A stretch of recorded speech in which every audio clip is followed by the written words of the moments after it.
तमिलनाडु से इस वक्त की सबसे बड़ी खबर सामने आ रही है। पूर्व मुख्यमंत्री एमके स्टालिन के बेटे और नेता प्रतिपक्ष उदयनिधि स्टालिन को गिरफ्तार कर लिया गया है। बताया जा रहा है कि उनकी गिरफ्तारी इसलिए हुई है क्योंकि तमिल फिल्म की अभिनेत्री त्रिशा कृष्णन पर उन्होंने अभद्र टिप्पणी की, जिसके बाद से उन पर विजय की सरकार ने एक्शन लिया। बहरहाल इसी मसले पर हम बात करेंगे अपने सहयोगी रोहित से।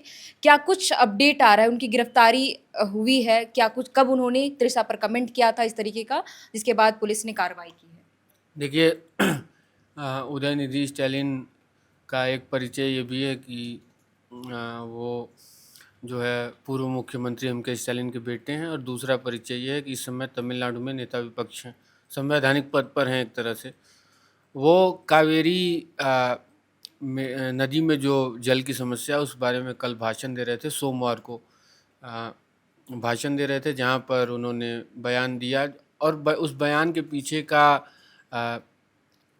क्या बोलूँ, कारण भी समझना चाहिए। वहाँ पर जब वो ये भाषण दे रहे थे तो नारा लग रहा था त्रिशा के नाम का, त्रिशा त्रिशा त्रिशा गूंज रहा था मंच के बहुत बेहद करीब। तब उन्होंने कहा कि पता नहीं ये बयान मुझे दोहराना चाहिए, मैं नहीं दोहराता हूँ। तब उनकी ये टिप्पणी आई, और उसके बाद से बहुत तेज़ कार्रवाई ये कही जाएगी, क्योंकि बहुत आलोचना हो रही थी। कल दिन भर ट्विटर पे भी ट्रेंड करता रहा, देर रात तक। आज भी दिन भर ये आलोचना हो रही थी, और तमिलनाडु पुलिस ने उन्हें उनके घर से, चेन्नई में जो उनका घर है वहाँ से उठा लिया। हालांकि उनके ऊपर इस बात का कोई बहुत ज़्यादा असर या बहुत गुस्सा उनके चेहरे पर नहीं दिखा। मुस्कुराते हुए उन्होंने फिर से बयान दिया कि ये मेरी जो गिरफ्तारी हुई है ये अपने आप में हास्यास्पद है, मतलब मजाक जैसा मुझे लग रहा है। तो त्रिशा को लेकर टिप्पणी इस वजह से भी तमिलनाडु में इसका ज़्यादा विरोध हुआ, क्योंकि त्रिशा कृष्णन जानी मानी अभिनेत्री हैं। विजय के साथ उन्होंने काफ़ी अच्छी और हिट फिल्में की हैं। उसके बाद से विजय के साथ उनके रिश्ते को लेकर भी काफ़ी बातें चल रही थी तमिलनाडु की फिल्म इंडस्ट्री में भी, और जो है राजनीतिक जगत में, जब ये मुख्यमंत्री बन गए। फिर इसलिए भी थोड़ी सी ये अहम हो जाती है चीज़ें, क्योंकि विजय के तलाक की भी खबरें चली थी। तो ऐसा भी कहा जा रहा था कि ये लोग जल्द ही अपने रिश्ते को खुले तौर पर स्वीकारेंगे। हालांकि अभी सब ये अपुष्ट बातें ही हैं।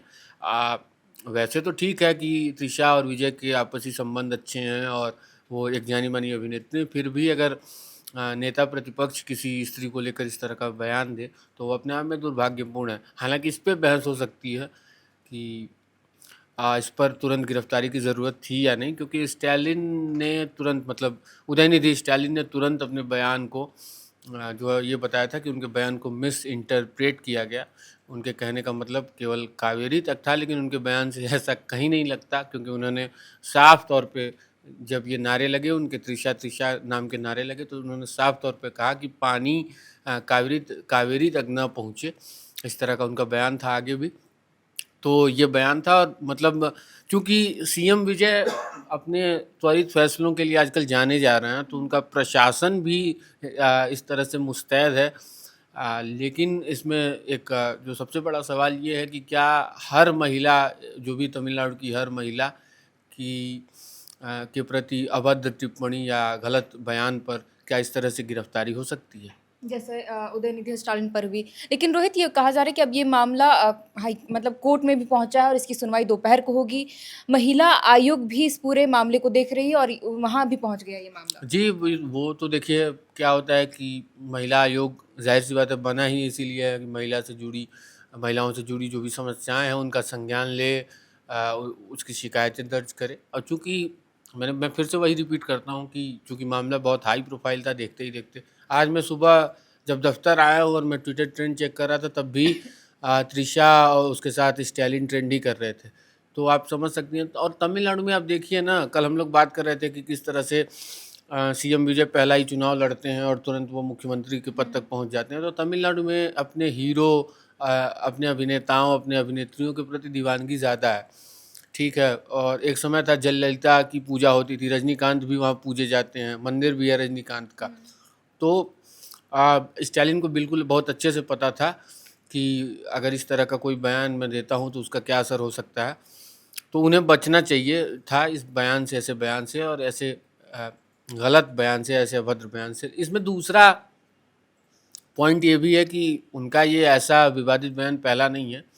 एक बार उन्होंने सनातन यानी हिंदू धर्म जो कहा जाता है आम बोलचाल की भाषा में, उसको भी लेकर शायद इस 2023 में उन्होंने कहा था कि ये सनातन धर्म डेंगू और मलेरिया की तरह है, फैलता चला जाता है और इसको फैलाने की ज़रूरत नहीं, इसको ख़त्म करना ज़रूरी है। फिर 12 मई 2026 को उनका सदन में मतलब विधानसभा में बयान था कि जो है सनातन धर्म जो है लोगों को जातियों में या फिर लोगों को बांटता है, इसलिए भी इसका ख़त्म होना ज़रूरी है।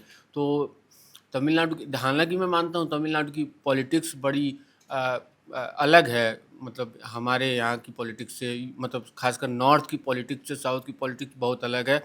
वहाँ पे द्रविडियन पॉलिटिक्स होती है, वहाँ पे पेरियार जो कि नास्तिक थे, वहाँ पे उनकी आइडियोलॉजी, जिन्होंने मनुस्मृति को लेकर बहुत आलोचना की है और हिंदू धर्म के देवी देवताओं को काफ़ी बुरी बुरी बातें भी कही हैं और उसके खिलाफ उनका एक पूरा काम ही रहा है। पेरियार का पूरा जीवन मतलब उस तरीके से रहा है, धर्म एवोल्यूशन ऑफ हिंदू धर्मा और अदर रिलीजन्स।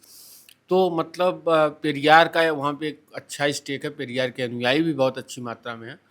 तो वहाँ की पॉलिटिक्स में ये चलता है, लेकिन इसका देशव्यापी असर इस तरह के बयान का क्या हो सकता है। लेकिन अब फिर वही बात है कि आप भगवान को बोल के एक बार बच सकते हैं, लेकिन तमिलनाडु में अभिनेता और अभिनेत्रियों के खिलाफ बयान तमिलनाडु की जनता सुनना पसंद नहीं करती है। तो क्या इस पूरे मामले को लेकर के डीएमके की ओर से कोई स्टेटमेंट आया है या फिर खुद एमके स्टालिन ने कुछ सफाई दी है, या फिर टीवीके की बात करें तो उधर के कोई नेताओं का कोई स्टेटमेंट आया है? नहीं, देख तो ये बात समझ लीजिए कि मैंने वही बताया कि उदयनिधि स्टालिन ने तुरंत ही उसके बाद बता दिया था कि मेरे बयान को गलत तरीके से पेश किया गया, मैं कावेरी नदी की बात कर रहा था। उनका त्रिशा की ओर कोई इशारा नहीं था, ऐसा उनका कहना है। दूसरी ओर जो उनकी पार्टी के और भी नेता हैं, एआईडीएमके के और भी नेता हैं, वो उन्होंने भी कहा कि ये बयान बड़ा ऐसा नहीं था कि ये बयान कोई गलत था, वो नदी की बात कर रहे थे। तो सफाइयाँ तो खूब आई हैं, लेकिन साथ में इस गिरफ्तारियों की आलोचना भी हो रही, इस गिरफ्तारी की आलोचना भी खूब हो रही है। अलग अलग दल भी इसकी आलोचना की हैं। दूसरा, आप पूछ रही हैं कि टीवीके, बिल्कुल टीवीके इस मामले पे कोई प्रतिक्रिया नहीं देगी, क्योंकि अगर प्रतिक्रिया देगी तो फिर वो पॉलिटिक्स के जद में आएगी। वो फिर वो सवाल उठेगा कि त्रिशा से जोड़कर और अपने विरोधियों को क्या कह सकते हैं, अपने विरोधियों को पस्त करने की जो है तैयारी रच रहे हैं सीएम विजय। तो इसलिए भी इसको पॉलिटिकल पार्टी के तौर पर टीवीके बिल्कुल मुद्दा नहीं बनाएगी। इसको प्रशासन की कार्रवाई बनाकर तमिलनाडु सरकार, सीएम विजय की सरकार पेश करना चाहेगी। उसी तरह से जैसे जंतर मंतर से जब सोनम वांगचुक उठाए गए थे तो दिल्ली पुलिस ने कहा था कि इसमें सरकार का कोई लेना देना नहीं है, हम हाई कोर्ट के आदेश का पालन कर रहे थे। तो ये सबसे अच्छा तरीका भी है कि आप कोर्ट से या प्रशासन के थ्रू जाकर मामले को पॉलिटिसाइज करने से बचा सकें। तो देखिए, फिलहाल यही अपडेट है कि उदयनिधि स्टालिन को पुलिस ने गिरफ्तार कर लिया है और जो भी अपडेट था रोहित ने बताई दी। इस पूरे मामले पर जो भी नया कुछ डेवलपमेंट होगा हम कोशिश करेंगे कि वो भी अपडेट आपके साथ साझा करें। तो फिलहाल के लिए इस वीडियो में इतना ही। आप देख रहे थे एयरनाउ। मेरा नाम है श्रेया और हमारे साथ इस पूरे बातचीत में शामिल थे रोहित, और कैमरे के पीछे मौजूद है हमारे सहयोगी अभिषेक। बहुत बहुत शुक्रिया। FRP pressure vessels are made using fiber reinforced plastic, a powerful combination of high strength glass fibers and corrosion resistant resin. At Duraplast, we manufacture these vessels using advanced filament winding technology. Layer by layer, resin coated glass fibers are precisely wound over a rotating mold, creating a structure that is lightweight, high strength, and built to handle pressure. The result? Superior corrosion resistance, longer lifespan, lower maintenance costs for industries that demand performance without compromise. For customized FRP pressure vessel solutions,